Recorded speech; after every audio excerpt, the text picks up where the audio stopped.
Well, thank you everyone so much for joining us today for this event. We are the Atlanta Drupal Users Group. We miss seeing everyone, obviously.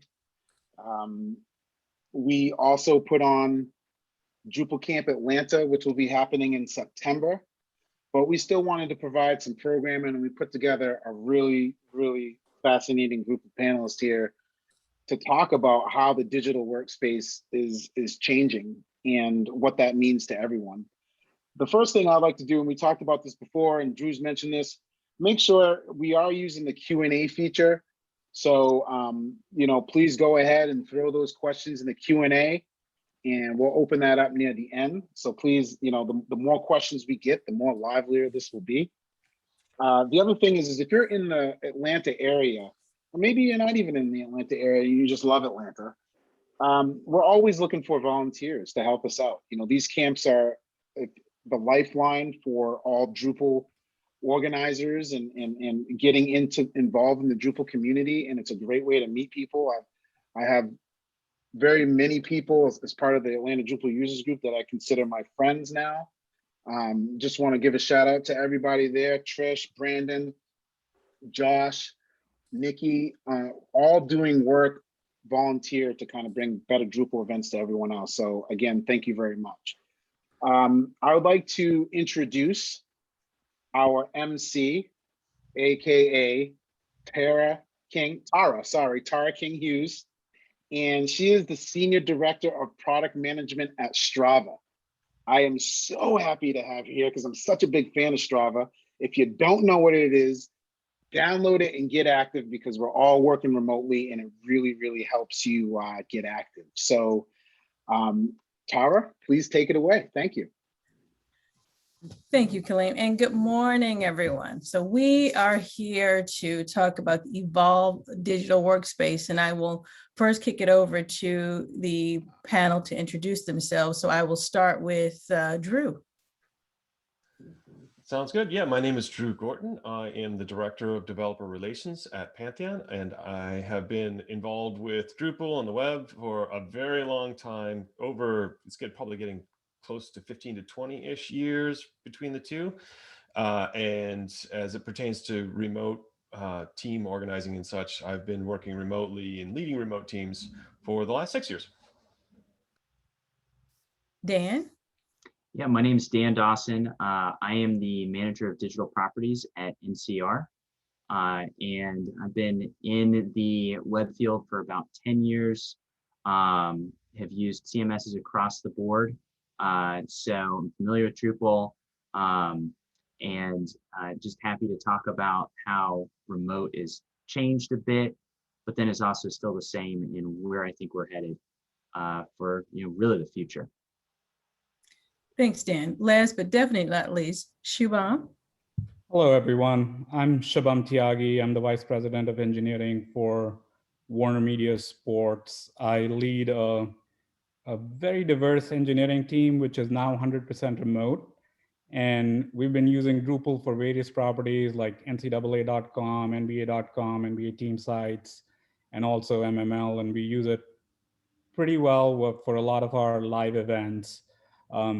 Actually, as I was hearing both Drew and Dan, I was going to say I've been in the web world way too long, so I'm not going to say the number of years here.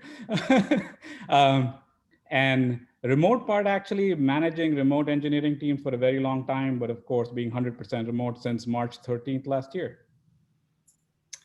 Thank you, Shubham. So we have all seen the digital workspace kind of transform over the past 12 months. We saw the word remote used countless times. And so Shubham, I'll start with you. Why are we having this event today? I think, like I said, March 13th is a day that's that's stuck in my head. That was the day I walked out of my office with my laptop and said, I'll be back in 2 weeks. Of course, that didn't happen, but I think our lives have changed so much professionally and personally since like the COVID pandemic started, and we've sort of changed the culture of how we deliver live events and other sort of professional things remotely with 100% remote teams, but also we've sort of lost those water cooler moments that we used to have in our offices. So remote has sort of taught us a lot of things. How do we work with our dogs being in the same room and having kids and being productive at the same time and delivering to our various businesses? Thank you. Dan? Yeah, I think, this is a change that was really kind of accelerated due to COVID, but I feel like otherwise we would have seen this slow transition towards remote becoming the norm. I think that, when I think about it even 5 years ago, remote was really, it was gaining some steam. Slack was becoming a household name. The idea that you didn't need to be on premises all the time made sense. But I think that for the most part, large companies were still really hesitant about that. We still had the big idea that you have to all be co-located in the same exact location to get things done and to be innovative. I think that COVID blew the doors off of that idea, and now, I'm sure that in years to come, there's going to be some legitimate hard science done on this, where we look and we see productivity based off of remote versus on-prem. And I think that remote is going to really kind of shine a light on it. Yeah, you can actually do quite a lot. So that'll change, the way that we interact. I think that new tools will become used either more, or new tools will originate out of, kind of the need. But yeah, I feel that this is kind of like an exciting new time, really, for the world. So. Thanks, Dan. And you make a very great point about light speed. I think COVID has definitely accelerated the remote workforce at a rate that we could never have thought of. Drew?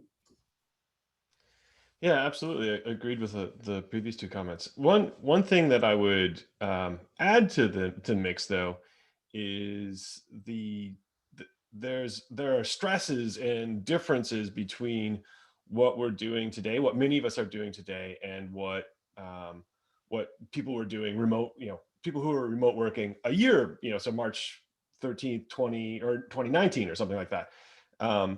There's absolutely a lot of similarities here, but one of the big differences, we're all deliberately isolated.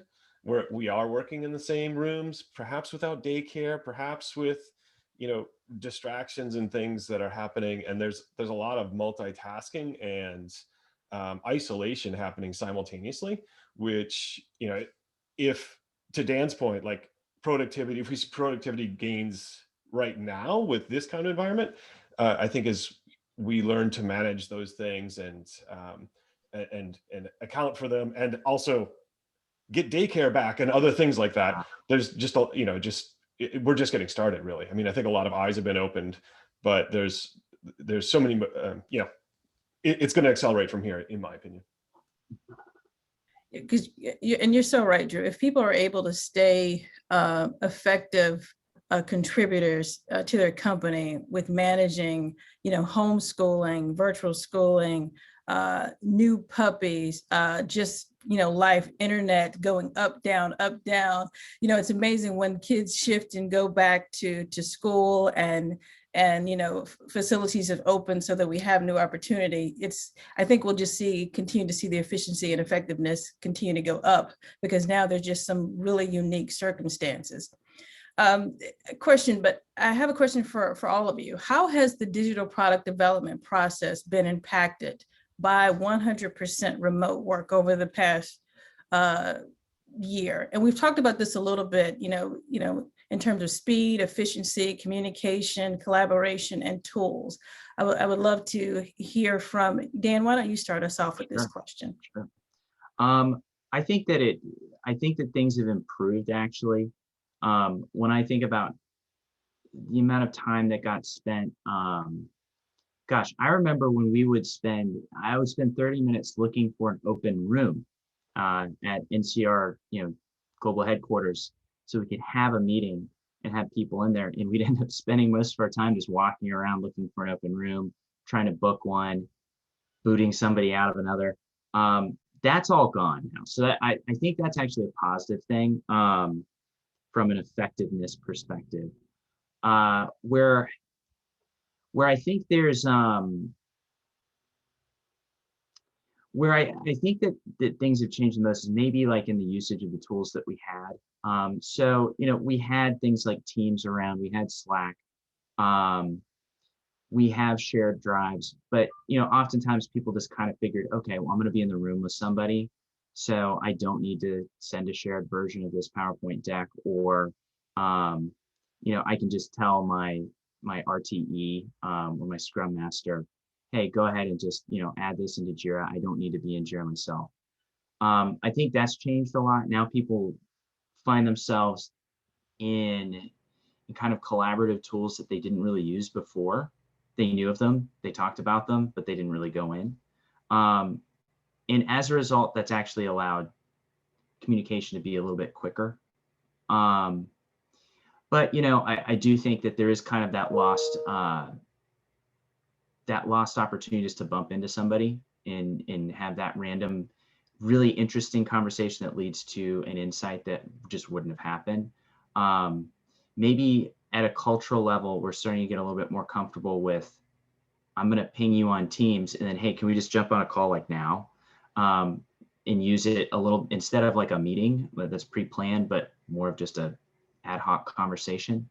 I'm starting to see that change a bit, but yeah, I mean, there's those pro cons that it's kind of like the tug between the two. Thanks, Dan.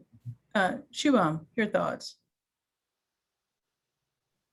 Sort of very similar to what Dan was saying, right? I think one of the things, like from an engineering perspective, we would always use Slack or Teams or something because we had some remote people and some people in the offices. But now, like even folks that are in finance and marketing and other functions that are not really engineering have sort of, Slack and Teams have become pretty mainstream tools to run, I'd say a Fortune 100 or a Fortune 50 company, which was probably not the case before this pandemic. Also, I think, yeah, missing those water cooler conversations a lot because the WarnerMedia culture is very, very relationship based. So we're also starting to do some of this. I'll ping a partner and say, hey, I have this question. Can we get on a Slack call for a minute and do things? The example that I like to use actually in product development is, as engineers, we were always using GitHub to share code and do pull requests and all that. Now our product teams are doing the same things to write up their requirements and feature specs and all that, which was not the case. It's really helped. It actually helped a lot with our product development lifecycle and speed to market and all that, but it still missing, like, keep going back to my water cooler conversations a lot. I definitely agree with you, and you definitely share a lot more information in this whole virtual space. I mean, you have to make sure that requirements, I know from a product management perspective, are really clear when you're handing that off to engineering or any other stakeholder. So I definitely receive a lot more information than I have ever in the past, and definitely have made a lot more Slack calls than I've ever in the past. So, communication is new, but I agree with you. I miss those water cooler conversations. Maybe we'll find a way to do that virtually. Maybe someone will come up with that. Or virtual happy hours, I guess. Yes, good point. Drew, your thoughts?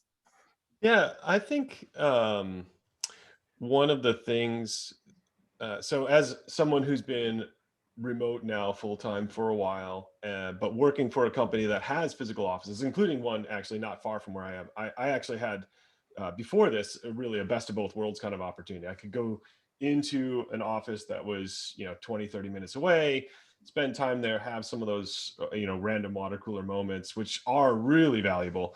But then about half the time just work from home in a nice setup, and also just be focused and efficient.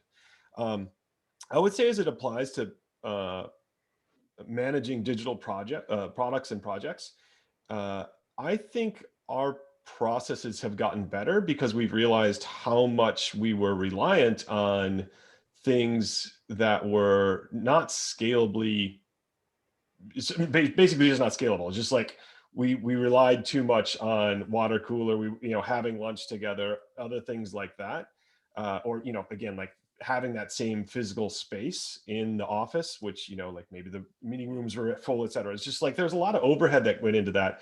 And it definitely left people out of the process. And it, you know, it hurt our results as a part of that. And, you know, like if we didn't have all the voices and stakeholders who, you know, present to help make the decisions better and, you know, really talk things through, you know, you just lose quality as a result. So I think,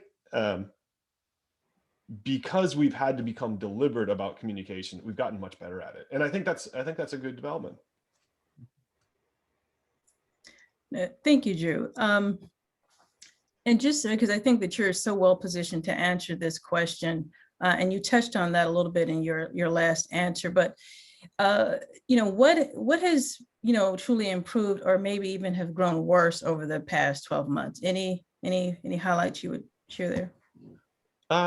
Yeah, so I think that, you know, highlighting improvements is like, again, like some of the other panels said, like more deliberate use of Jira and Slack and other, you know, other tools like that, more creation of shared channels where we're having these conversations where other people can sort of like discover them if they're also interested in the topic, et cetera.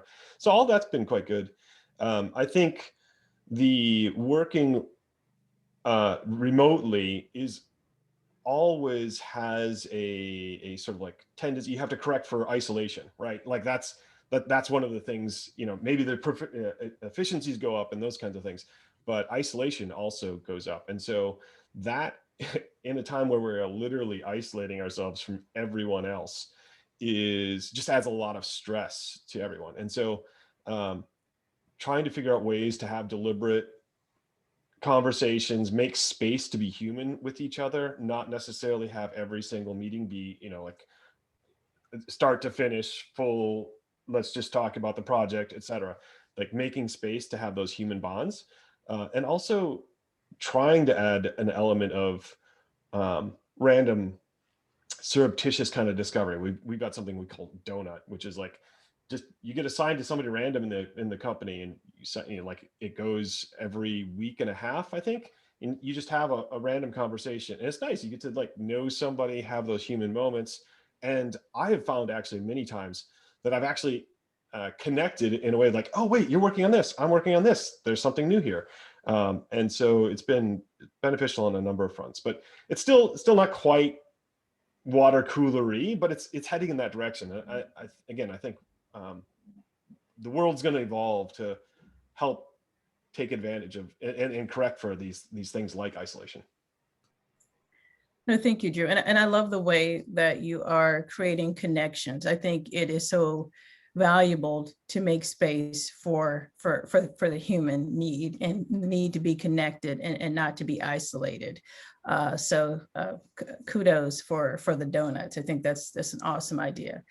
Shubham and Dan, I know NCR and WarnerMedia are very large organizations. So how would you rate their adoption of remote work? And what is the plan to return back to the office? Dan, I'll start with you. Sure. I would say that, you know, since there is already kind of like a pretty solid infrastructure between Teams and Slack, I think we had just completed an update to our intranet, like it had just gone live right around February, and then we locked down in March. We were really, really lucky in some ways. I don't want to even say well positioned, because I think it gives a little too much credit. We were lucky that we had completed some of these projects before everything really kind of just went crazy. So that put us in a good spot to make sure that, okay, hey, we can keep these meetings happening. We can keep conversations happening. Where I don't think anybody really had it well figured out. No, let's just say it, nobody had it figured out, was the impact of schools closing, daycares closing, you know, all the kind of things that you kind of are just almost considered constants. How that changed the way that we communicated was certainly a little bit challenging at first. You know, you've got, I've got a 16-month-old, so you can just imagine how intense that was when you've got a crying baby and you need to deal with that. So there are certainly times where you're kind of like just apologizing a lot. I think now we've come to the place where it's like, that's not unusual to have a kid in the background or a dog. But I have noticed a little bit in the work-life balance side that now everything kind of bleeds over in a way that it never did before. Since we're all able to jump on, you know, a remote call, I'm taking a lot of calls while I'm, you know, now that daycares are back open for us at least, I'm driving my baby to daycare and I'm on a call making pretty significant decisions. It feels a little weird to be behind the wheel doing that, but I don't know how we'll get around that when we start to think about what is truly private time and what you need to protect versus, you know, aiming for ultimate productivity, or at least just even getting certain projects across the finish line. That I think is still something culturally that certainly in a US centric kind of company where everyone's like go, go, go, go, go. And there isn't necessarily the same protection of personal time culturally. I feel that's the way that America is. It can kind of bleed over and it isn't always a positive thing. So hopefully we'll address that as a culture in the US. Very, very good point, Dan. That work-life blend, it seems like it can always go on and on and on. And so it'd be interesting to see how the guardrails will be put up as we get on the other side of this. Shubham? I think some of the similar sort of challenges came in initially as we transitioned to work from home or working remotely was, hey, kids and home and all that. But I think WarnerMedia transitioned pretty well into that because we're very people focused also. So that really helped. But we also have a production side of the business that is still in person and has to be in person. So we took a lot of precautions doing that. The engineering or the digital side is remote, and I would venture to say that it'll stay remote for the foreseeable future for a while. But I think one of the points that Dan made, right, the most important thing that I struggle with my team is that work-life balance. And like you're working, like if you were in the office, we would go out for lunch at noon or have a coffee at 3 or deliberately walk out of the office at 5:30 to go home. Those natural breaks are not there anymore. So yeah, you have to sort of even sometimes have buddies that poke you to say, hey, I've seen you green on Slack all day. Go take a walk. But we're trying to do some of that, but obviously I think culturally we are go, go, go also. So that part we still have to figure out, but we're encouraging people to sort of have a good work-life balance along with the work. I think from a leadership perspective, I've been extremely happy with the productivity, but the work-life balance I'm not happy with.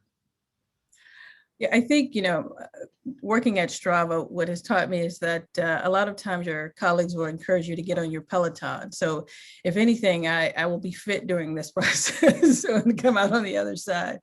If anything, it's like, come on, let's take a group ride somewhere, which is great, and encouragement to kind of get up out of your seat and do something and move. And so that's one strong benefit, I would say, working for a fitness company. But Drew, I have a question for you. So what is your go-to source that informs your point of view of how to build like better digital products?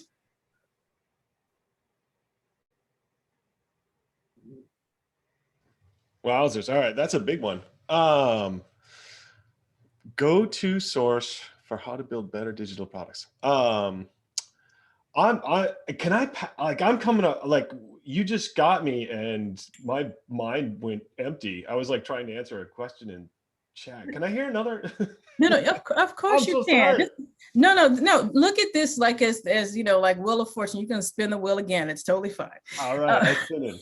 All right.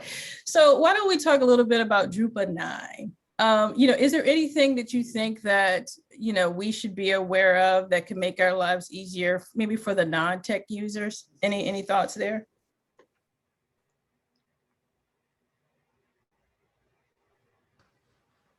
Was that for me as well? Yes, Drew. I'm so sorry. I went back to try and answer this question that's in the Q&A. All right, I got to stop doing that. Okay. Drupal 9 is like, one of the things about Drupal 9 is it's a big deal because it's not a big deal. For a long time, Drupal has had a really painful upgrade cycle. It was well intended. There were reasons for it, but it was not. I mean, I think ultimately highly flawed. And so with Drupal 9, we're really seeing the first release of Drupal that addresses that and says, we need to make this easy. We need to, make meaningful improvements to the software and platform as we grow and as the world evolves and expectations of users evolve. But we need to do it in a way that's graceful and is, frankly, easy for teams and organizations to adopt. And so they can get into the, get the latest and greatest without having to really think, is it worth it, right? Is it, just make that barrier to adoption and upgrade so much better than it has been in the past. Thank you, Drew. And it's great to see, when you take a step back and you build that frictionless experience. We've gained a lot of insights today of how companies are embracing the digital workspace, but how have consumers changed? So Dan, this one is for you. From a consumer's point of view, Dan, how have consumers' behaviors, consumption habits changed? How you approach product development? Yeah. So I think we're interested in that our customers go all the way from like your small business user for somebody that maybe is looking at, say, our hospitality products like Aloha or Silver, all the way up to the largest companies in the world, the largest banks, the largest restaurants, the largest retailers, Walmart, Bank of America, McDonald's, and these are customers of ours. So we really do kind of span the gambit. I think that we've seen, obviously everyone's seen an uptick in digital. I think now we're seeing also we're really seeing kind of hearts and minds across the business really start to say, yeah, digital is important. For us, we've got a pretty strong sales force, and some folks are like, there's nothing that is ever going to beat a face-to-face. And I think that there's a lot of truth to that. The personal connection that you can build, being in the same room with somebody is really valuable. So never want to dismiss that. But at the same time, the ability for, whether it's digital marketing or just like kind of the sales enablement side of the coin, to supplement all aspects of the sales cycle for us, I think is just incredibly valuable. In addition to that, I think that we're coming up on some really big changes in the web, particularly around privacy, third-party cookies. Next year, Google said, we're not going to do that anymore. That's a gigantic change. And then you also have increasing requirements around digital. I mean, gosh, in a couple of months, I've got it on my calendar, May 21st, although apparently it's dragged out a little bit more now. Google, again, is going to change the way that they rank content based on their Web Core Vital score. So things need to load quick, bluntly. Those sorts of big shift changes in just the general environment, those are things that we, as kind of folks in the tech side tend to focus on. And it's important to step up and look at the overall experience. But now that this is becoming a real reality, I just feel that across the business, you're starting to see that heart and mind change. All those kind of like folks that like digital's cool. I get it. You got these like techie people that want to push it. Now they're starting to come around and say, yeah, okay, I get it. This isn't changing. This isn't a fad. This isn't a nice to have anymore. So I expect that to increase, and as a result, those folks to be more involved in some of the products we use. Like we've talked about Jira, we've talked about Git. I think also there's probably a fair realization that low code is going to become a fair amount of, it's going to become important, or at least a low code interface for some of these folks that just, they're never going to, they know what HTML is in like the ephemeral, but they're never going to really like learn it. But they're going to have to interact with it. They're going to have to interact with CSS and JavaScript and then a myriad of other technologies. So how do we help those folks be valuable contributors and empower them to use these tools? I think that's kind of going to be the great UX challenge of the next decade, is how do we take those learnings and really make it valuable in an enterprise or a small business kind of scenario. And that's something that NCR cares quite a bit about, because those are our customers.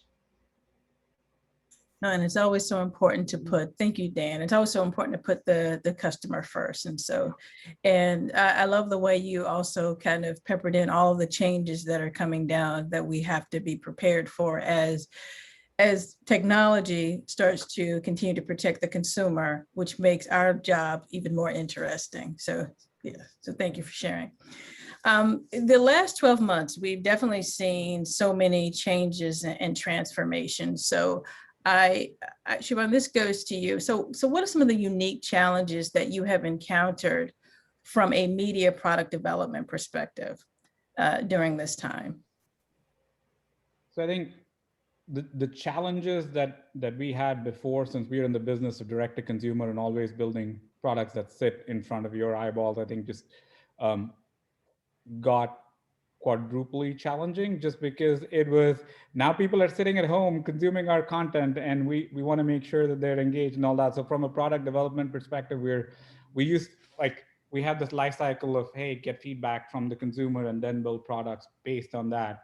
We're doing a lot more of that, and sort of rolling out things, believe it or not, a lot more product features. Like if I just look at the last 12 months, the amount of features that we've rolled out in different products is a lot more than we did the previous 12 months, just because of that engagement, which is good, but it's also sort of like something like Dan said that resonated really well was low code. People are sort of getting more involved in what they want, and they know exactly what content they want to engage in. They'll go for the 5 minutes or the 10 minutes and get that content and get out. So how do we keep them engaged there from a sort of the moments perspective? And then also in our long form world, the live sports world, since I'll say it's still coming back, even though it started, the engagement is a lot more than it was previously. Thank you, Shubham.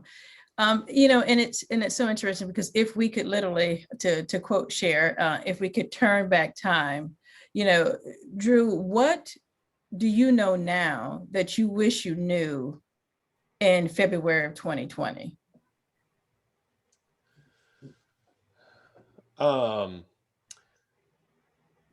importance of self-care. That wasn't actually, you know, I don't know, that one came right to the top of mind. You know, there's been a lot going on in the world. I think we've all been feeling that, right? And it's, you know, it's not just COVID. It is, you know, I myself have had a pretty privileged life. The awareness of how uneven and the societal problems that we have that are deep-seated and systemic, and you know, like what, you know, all of the things going on in the world. This last year has been pretty intense. I think a lot of us are feeling that.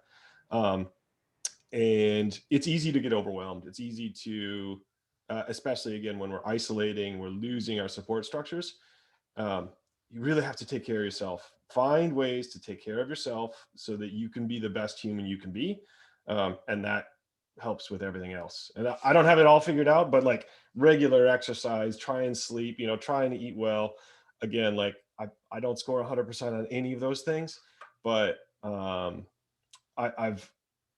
was late to it, and with the level and deliberateness that I needed to have. I loved your like anecdote that your workplace, that you're all hopping on the Peloton. Like that's great.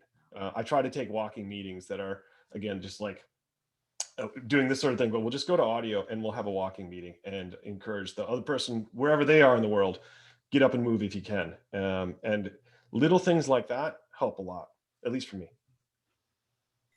Thank you so much, Drew, because a lot of what you said would make great t-shirts. Self-care, you know, get up and move. I mean, those are the type of things that we need to kind of keep us going in this very unique circumstance that we all find ourselves in. We find ourselves in, you know, times that are fragile. We are, many of us are in isolation, you know, adopting this whole new work style. So it is just so much of us to just try to figure the whole thing out. And no one has it figured out 100%, but I love the way you just leaned in with self-care, because that's like number one. If I could get a t-shirt tomorrow, that would be it, self-care. So last question for you all. How do you envision the future of your digital workspace and product development practices in the year 2025? I know we're in 2021, but one thing we do know for sure, that time flies by, you know, when you're having fun. So I'll start with Dan. I'll get your thoughts. Sure. Well, I think that by that time, you know, I've transitioned in my role actually 100% remote. So, so I think that by that point, I will have hopefully figured out the little home studio. I've got like 2 lights and, you know, cameras, all that goodness. I think also figured out something that isn't just super stationary, but something that becomes a little bit more mobile.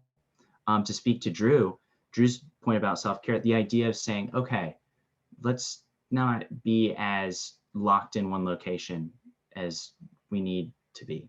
And I think that just personally, also assessing kind of what's valuable in life, and you know, pushing the things out that are, you know, spending cycles or time or money that just aren't really providing that value, and really bolstering the things that are, whether that be time with family, travel. You know, I think they're all personal for each one of us.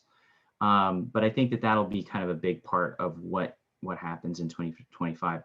On the cool technology side, I'm really excited to see what's going to happen in the collaborative space. I think at one point we all talked about in a, you know, a scenario where I think like, how did hiring get impacted? And I remembered a moment when we had hired somebody right around it was right around March, I want to say. It was like right in the throes of everything. So this individual, they were going to be a designer for us, and they had a great portfolio, but I'm one of those people, I like to kind of see how people think. So typically we would have had that person come in, we would have kind of had a whiteboard session. I want to understand, how do you communicate? How do you think? How's your design come together? And we weren't going to really be able to do that. So we ended up using Figma though, as a tool, a design tool. So anybody that's familiar, it's a UI design tool in the same vein as like Sketch or XD, but I feel really was the first to market with the idea of like multiplayer. You have multiple people in the artboard and building out in real time. So that allowed us, in conjunction with just, you know, well, like for us, it was a Teams call, to really get a good feel for each other. And that designer, he ended up moving on to another role. He got a great offer. There's certainly a competitive market out there, but it really did, for the time that we were working, make things feel a little more like we were together and we could collaborate like the good old days. But I actually think it was a little better than the good old days in a way. So that's some of the things that I see going in the future. Thanks, Dan. Shubham? So I'll like echo a lot of what Dan said. I think where you work from is not going to be as important. And I think a lot of companies will need to transition into more of a outcomes productivity based sort of model by 2025, right? Certain professions definitely require people to physically be together, but we've sort of proven in the last 12, 13 months across the country and the globe that we can run things remotely. So we have to transition into a world that is more outcomes based versus, hey, you need to be in the office 9 to 5, do this, and then leave. That's where I'd say 2025 is, or I'm hoping 2025 will be. Me too. Drew? Yeah, I really strongly agree with that answer. I think the reliance on demonstrating your productivity by sitting in a location is, I think, going to be blown up. And I see this happening in schooling. I see this happening, this is like the workforce, we're already doing this. But, I think this is going to go a lot of, it's going to impact a lot of different places in society. And I think like schooling, for example, I have school age children, and the model of you demonstrate that students are learning and progressing by the fact that they are sitting in a chair. And that's how you fund schools, for example, like the actual time they spend in seats. Like that's part of the formula for how schools get funded. Like it's just broken. It's very obviously not reflective of the way things, like the actual learning that's going on. So yeah, I think the world is much more distributed and much more results focused. Thank you, Drew, Dan, and Shubham. And Drew, I'll say this, as you mentioned the school system, because it's interesting how, the whole learning process, because some children actually excelled working, being remote, and where others kind of had challenges. So I wonder if the, education, the school system will rethink even should, having the option for kids maybe to learn from home, if as parents could manage that. But if they're learning, they're in being their best selves at home, providing that opportunity to collaborate and contribute to their education in a whole new way. And okay, well, I think that was our last question. I know that we have, we're going to have a Q&A session. And so let's see what some of the questions that we have. Oh, this is a good one. I see one from Chris, and feel free to, whoever wants to answer this one. Has anyone had to terminate a virtual worker due to the worker's inefficiencies? And what were the indicators?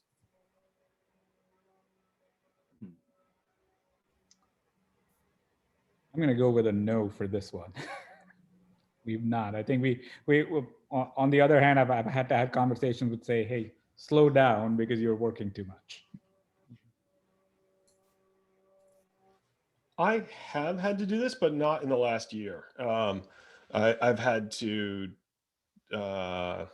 thinking back in the last 3 to 5 years, I've had to terminate a few people who were just basically not performing, and it was the sort of normal signals.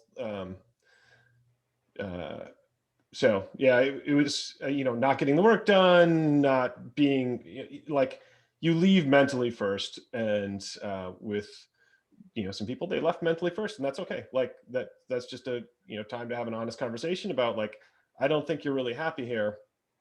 It shows. let's have a grown-up conversation about that. And that is, that's been the way I've handled that. Yeah, fortunately for us, we haven't had to address it. We've had folks leave either for a new opportunity, or they just decided that they just didn't like working in the digital field. I know that there was a lot of pressure, especially around March, when there's aspects of business that are typically done face-to-face. And as things shifted digitally, it's kind of like, okay, hey, we're all going to work together. We're going to band together to do this. But maybe that was just not the interest of that individual, and they really wanted to go another route. So fortunately, we didn't have to terminate anybody, but we did have some folks leave as kind of the world changed on us for good. And then I obviously hope the best for everyone. So That's pretty much what we had. Thanks, Dan. Another question that we have is, do you sponsor or otherwise support your staff in maintaining a healthy lifestyle? For example, virtual yoga, workout sessions. I'll open that up to the panel.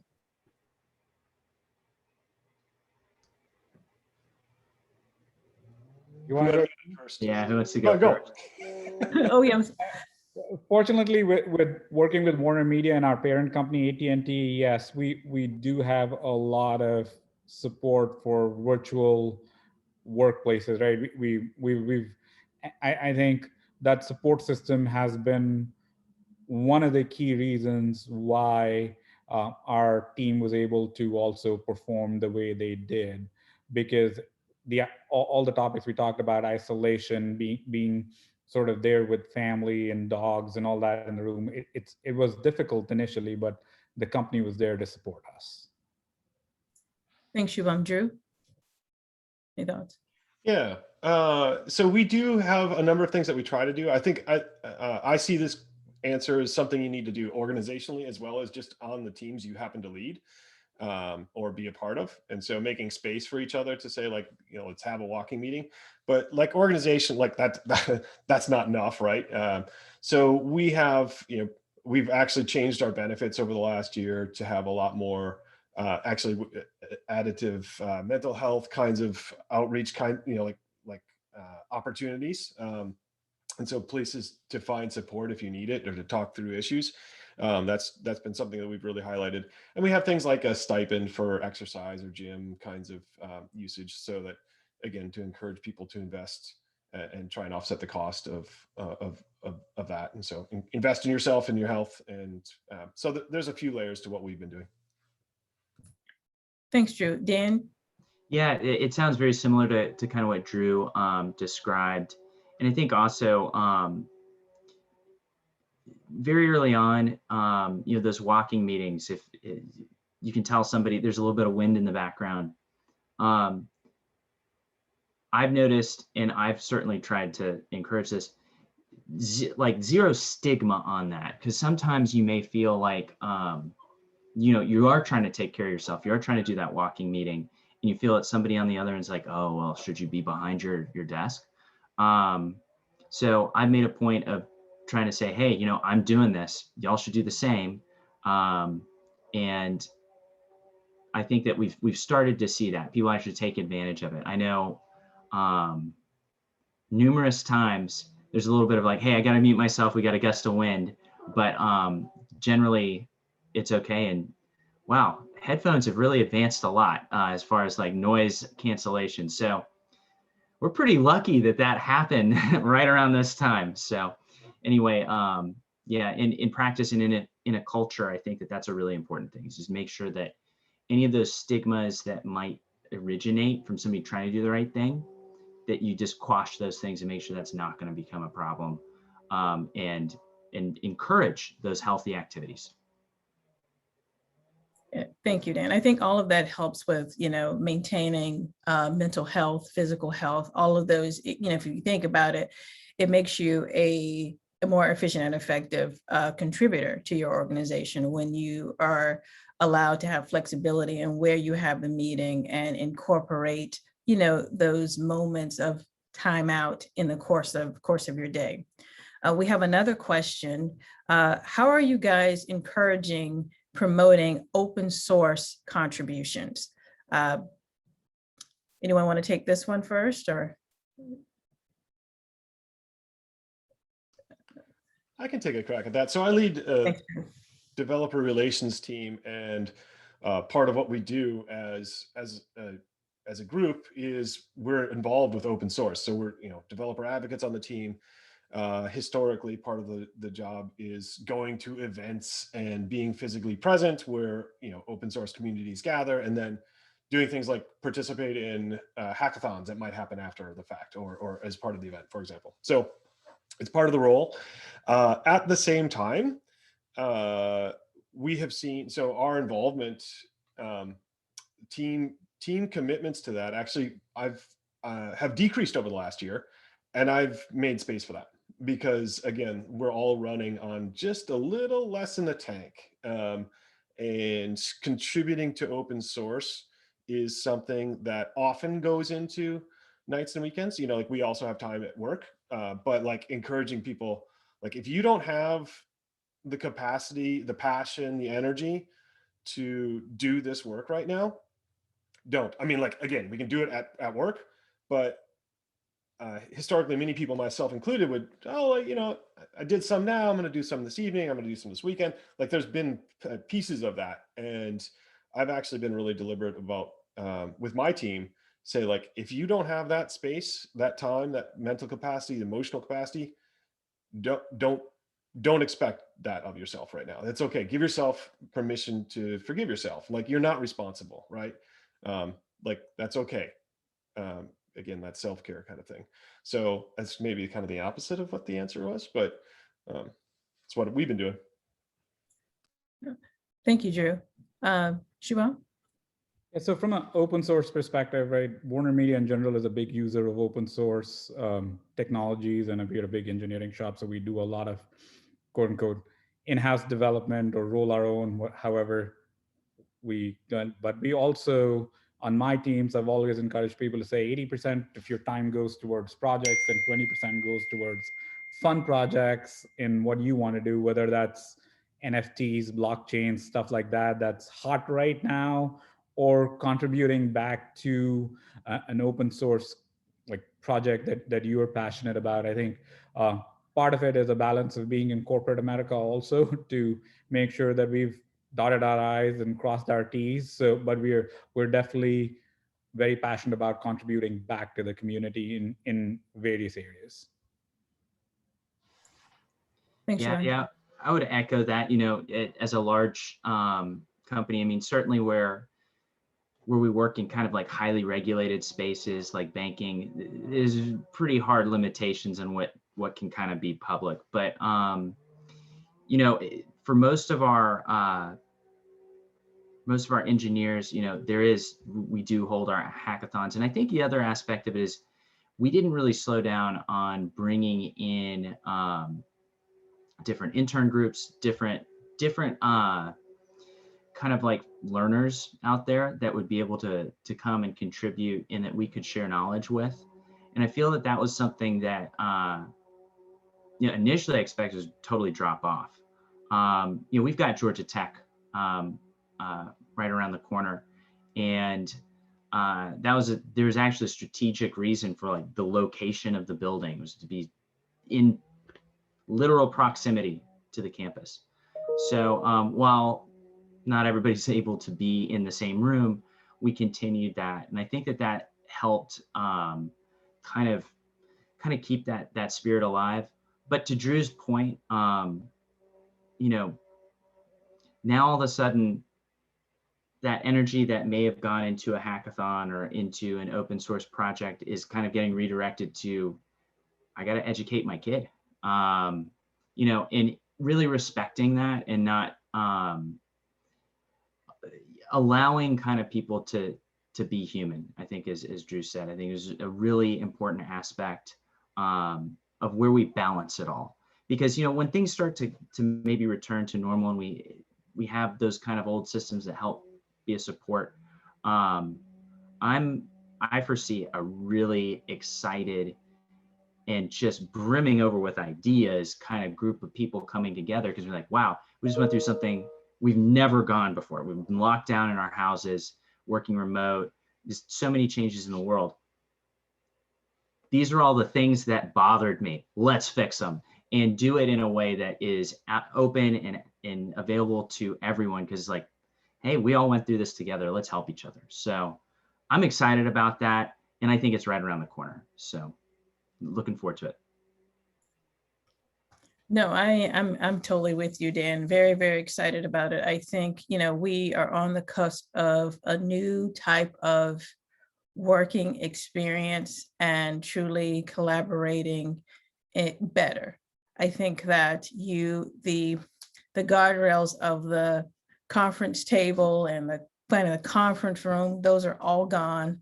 I think that you have to be really intentional on how you communicate now, because, picking up the phone instead of just, saying something speeding by or not having insights into someone's world. I think having so many Zoom calls, you see someone's kids go by or their spouse go by, and that's something you probably would have never seen before. And so you're connecting and learning something new about the colleagues that you work with and that you spend so much time with in the course of a day. And so I think that we will all learn something from this and come out even better. So thank you. Thank you all for contributing to this wonderful conversation today. Colleen? Actually, Colleen has stepped away. Josh here. Hi, Josh. And thank you all for this fantastic discussion. And I'm sure the audience has thoroughly enjoyed all the commentary. So Drew, Shubham, Dan, of course, Tara, thank you for leading this great conversation. On behalf of the Atlanta Drupal user group, we thank all of you and the audience for taking part today.